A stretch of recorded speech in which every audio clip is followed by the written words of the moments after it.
आपके पास कोई डेटा है जैसे कि कोई स्कूल के स्टूडेंट का name, age, mobile number, address, bank account number, IFSC code, तो इसे जब आप कोई सॉफ्टवेयर में एंटर करते हो तो उसे कहते हैं डेटा एंट्री। लेकिन कोई कंपनी में काम करने के लिए आपको कुछ सॉफ्टवेयर के बारे में जानकारी होनी चाहिए, जैसे कि एक्सेल, एक्सेस, कोई कंपनी का प्राइवेट सॉफ्टवेयर है, उसके बारे में आपको जानकारी होनी चाहिए। अगर आप डेटा एंट्री कैसे होती है वो जान लेते हैं तो आप इसे अच्छे खासे पैसे भी कमा सकते हैं, जैसे कि स्कूल में, कोई ऑफिस में, पोस्ट ऑफिस में, बैंक में, या घर बैठे ऑनलाइन भी आप अच्छे खासे पैसे कमा सकते हैं। अगर आप कंप्यूटर में एक्सपर्ट भी नहीं है तो भी आप डेटा एंट्री का काम कर सकते हैं।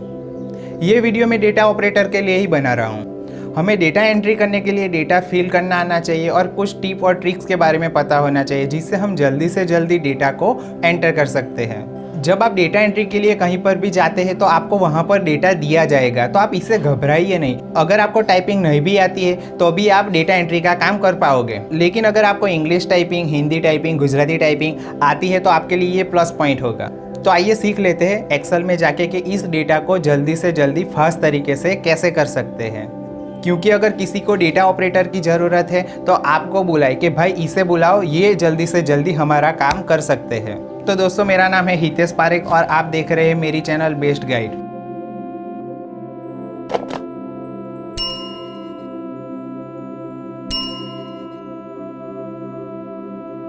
जो कोई पहली बार एक्सेल ओपन कर रहा है तो उसे पता होना चाहिए कि इसे एक्सेल शीट कहते हैं, और जो यहाँ पर A B C D E F G H ये सारे हैं इसे कॉलम कहते हैं, और लेफ्ट साइड में जो है 1 2 3 4 5 ये सारे रो है। जो हमारे पास डेटा है, जैसे कि कोई स्कूल का डेटा है, कंपनी का डेटा है, इंस्टीट्यूट का है, या कोई ऑफिस का है, अदरवाइज कोई भी डेटा है, वो हम यहाँ बहुत ही आसान तरीके से फिल कर सकते हैं।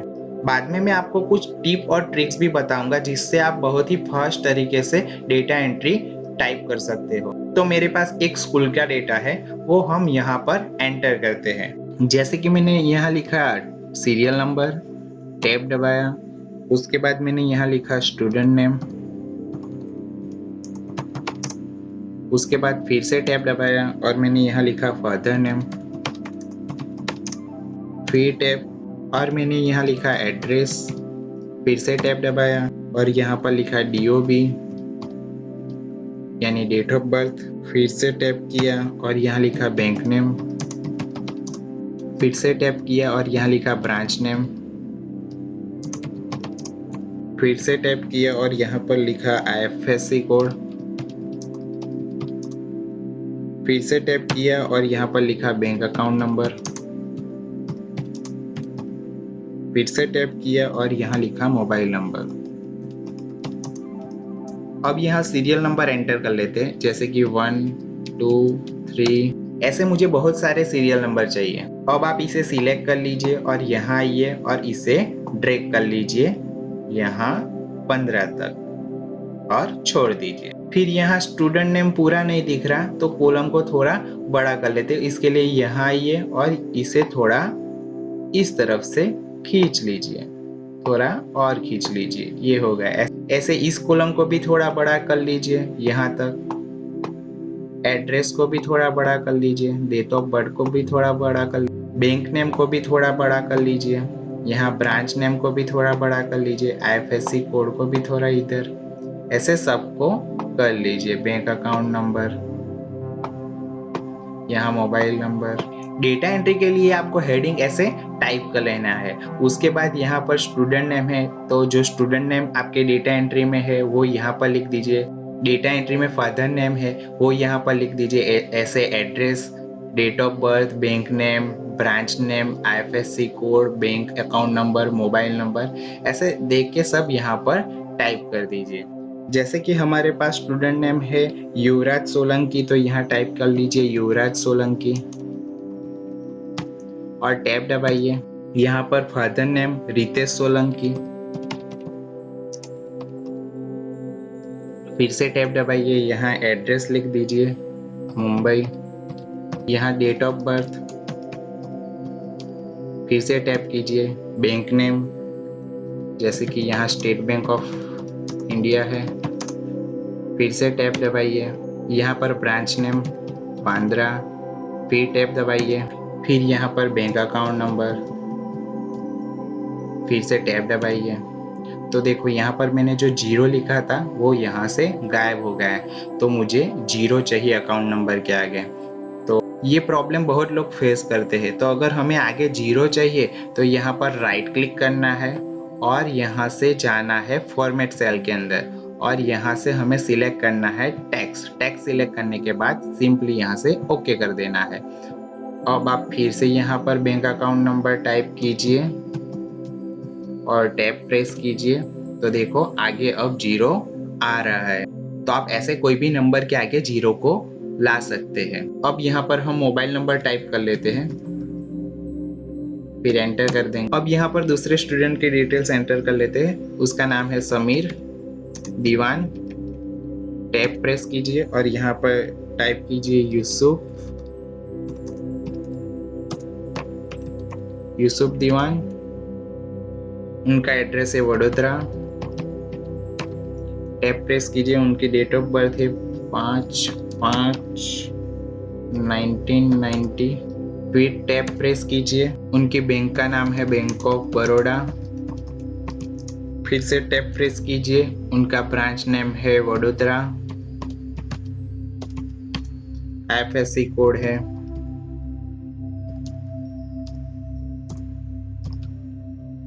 Bank account number.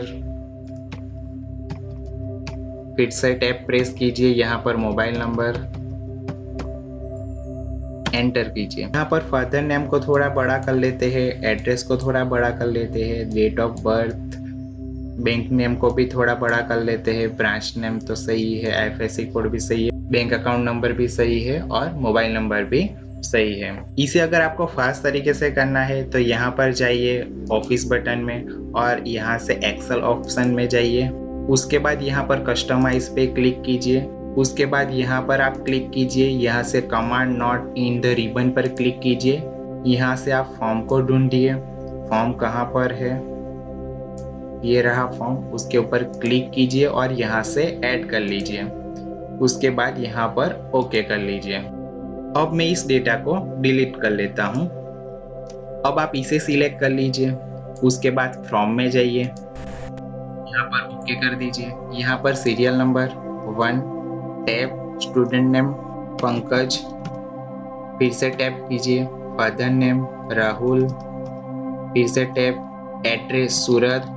टैब कीजिए डेट ऑफ बर्थ। फिर से tab bank name bank of Baroda. फिर से टैप कीजिए ब्रांच नेम राजपारडी। फिर से टैप प्रेस कीजिए IFSC कोड। फिर से टैप प्रेस कीजिए बैंक अकाउंट नंबर। फिर से टैप प्रेस कीजिए यहाँ पर मोबाइल नंबर। अब यहाँ से न्यू कर दीजिए। यहाँ पर सीरियल नंबर, टैब यहाँ स्टूडेंट नेम, फिर से टैब यहाँ फादर नेम, यहाँ पर एड्रेस, यहाँ पर डेट ऑफ बर्थ। फिर से टैब प्रेस कीजिए यहाँ पर बैंक नेम। फिर से टैब प्रेस कीजिए यहाँ पर branch name Rajkot. IFSC code.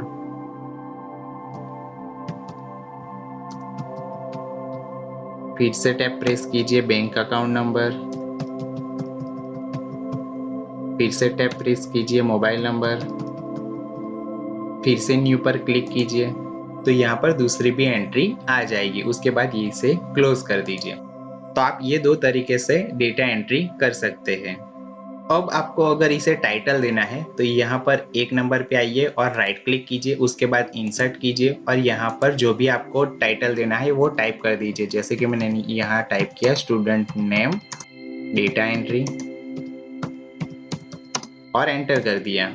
उसके बाद इसे सिलेक्ट कर लीजिए पूरा और यहाँ से मर्ज एंड सेंटर कर दीजिए। इसकी साइज थोड़ी सी यहाँ से बढ़ा लीजिए, यहाँ से बोल्ड कर दीजिए।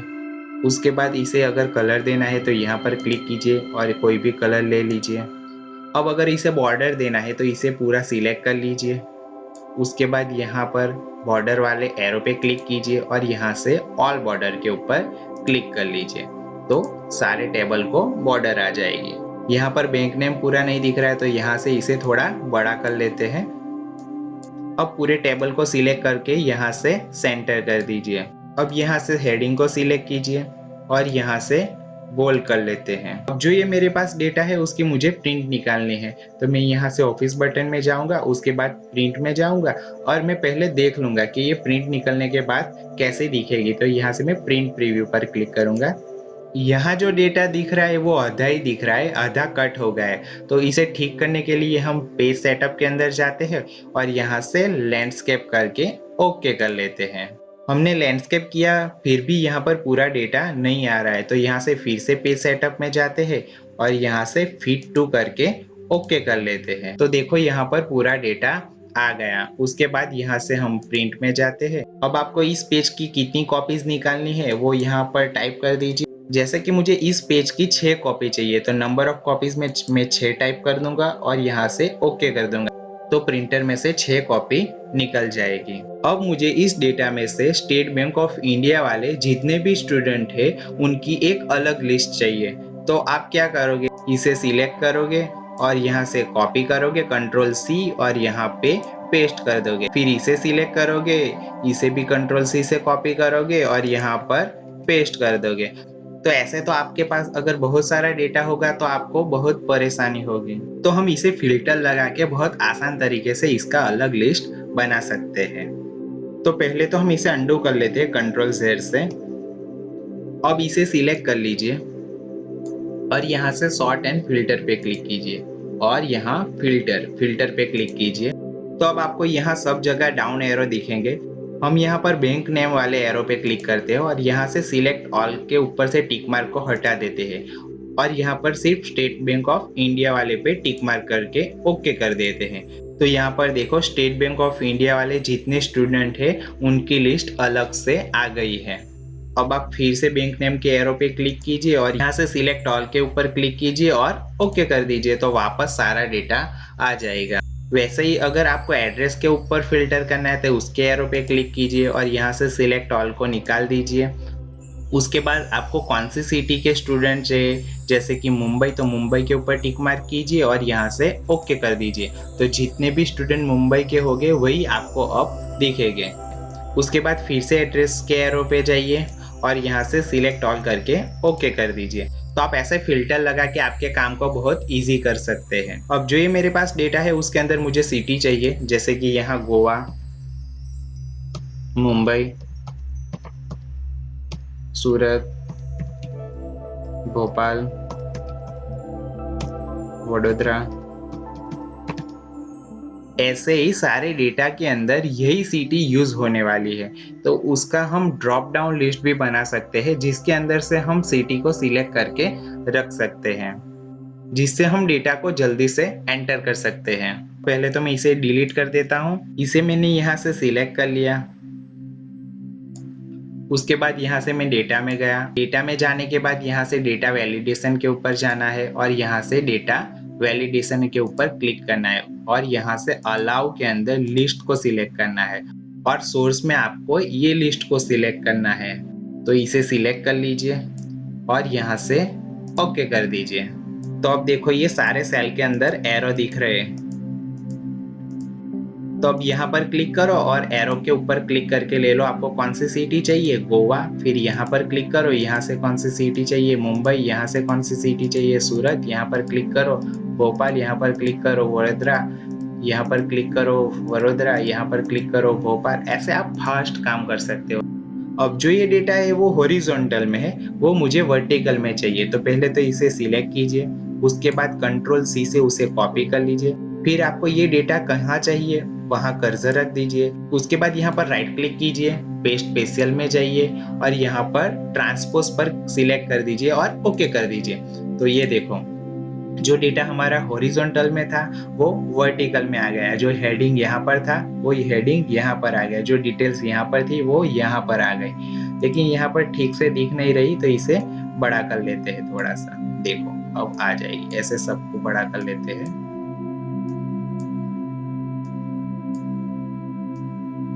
ये कम्प्लीटली डेटा हमारा हॉरिजॉन्टल में से वर्टिकल में कन्वर्ट हो गया है, वो भी सिर्फ एक ही क्लिक में। कई बार आपके पास ऐसा डेटा भी आता है, तो पहले तो इसे सिलेक्ट कर लीजिए, फिर कंट्रोल सी से कॉपी कर लीजिए, फिर एक्सेल में आके जहाँ भी आपको चाहिए वहाँ पर कंट्रोल वी से पेस्ट कर लीजिए। तो ये यहाँ पर आ गया, लेकिन ये अच्छे तरीके से नहीं आया। तो हमें ये अच्छे तरीके से चाहिए, कॉलम वाइज चाहिए, तो पहले तो इसे सिलेक्ट कर लीजिए। उसके बाद डेटा में जाइए, डेटा में जाने के बाद टेक्स्ट टू कॉलम इसके ऊपर क्लिक कीजिए, फिर यहाँ से डेलिमिटेड पे क्लिक कीजिए, फिर नेक्स्ट कर दीजिए। फिर यहाँ से टैब को हटा के आपको कोमा पे क्लिक करना है, क्योंकि यहाँ हर वर्ड के बाद कोमा है। अगर हर वर्ड के बाद स्पेस होता तो यहाँ से स्पेस करते, अगर टैब होता है तो यहाँ से टैब करते, अगर सेमीकोलन होता तो यहाँ से सेमीकोलन सिलेक्ट करते, लेकिन यहाँ पर कोमा है तो यहाँ पर हमें कोमा सिलेक्ट करना है और नेक्स्ट कर देना है। उसके बाद यहाँ लास्ट में फिनिश कर देना है। तो देखो ये कॉलम वाइज आ जाएगा।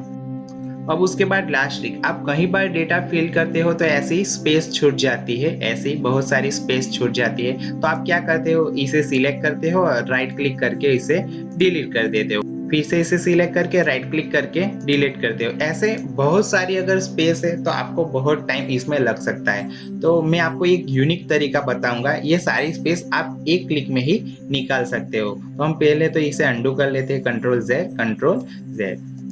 तो पहले तो आपको सारा डेटा सिलेक्ट कर लेना है।